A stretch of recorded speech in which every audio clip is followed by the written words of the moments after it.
we're not just getting a snapshot of value. Like we're getting a snapshot of psychology in the markets.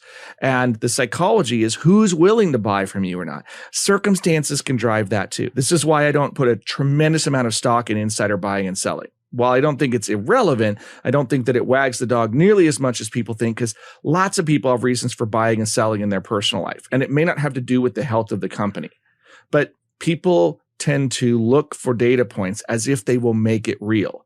But they want it to manifest into reality. And that is the nature of mass psychology, is that, hey, all the lemmings are running this direction. And you go, why? I don't know, but we better go. And so I'm more concerned about what's the value and the psychology snapshot when you need to sell. Mm-hmm. And if you're patient, you can be opportunistic about selling in the times when the psychology value is high. Because ultimately the markets will reflect that and who's willing to buy it and who's willing to sell it.